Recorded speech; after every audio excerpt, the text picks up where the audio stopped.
how did you first become interested in photography? Oh, wow.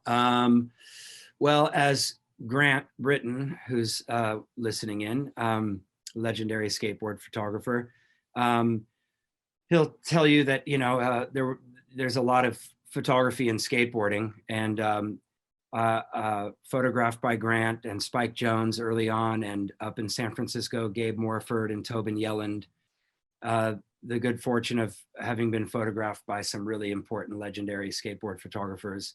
I was around all of that in the skateboarding days, but I think, and Grant might understand this, I think when you're a skateboarder, you're so just kind of focused on the tricks and skating, and then the photographer's there documenting, and I didn't really understand what photography was. I didn't really get it. I knew that amazing things were happening, but there was just that divide between like the focus on the skating and then the photographer.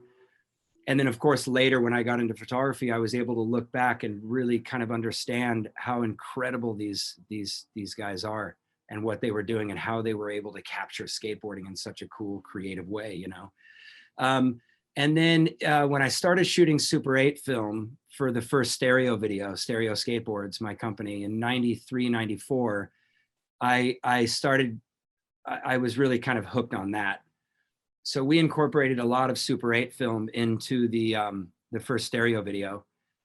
And so I loved doing that, but I still I wasn't connecting with the photography thing. I was connecting with art and the visual arts and design and skateboard graphics and editing and stuff like that, but I didn't connect the photography thing yet.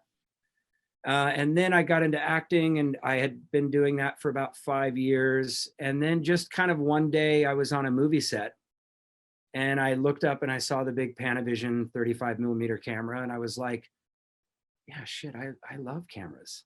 I hadn't really thought about them in a while. It was weird. I think I was just so focused on, not wanting to be a shitty actor that I wasn't really paying attention to what was going on around me, maybe enough. And then just that one day in 2002, maybe early 2002, I looked up at that big Panavision camera and I was like, God, that thing is beautiful. And then I just started talking to the crew guys, like, yeah, I used to shoot some Super 8 and I love film, and like, what kind of film are you using? And what's that light? And what's that light? And why does this light have a blue filter? And why does that one have an orange filter? And I just dove in. And that was a movie that was shooting up in Vancouver.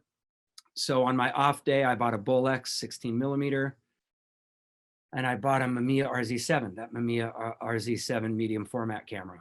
And I just dove in and never looked back.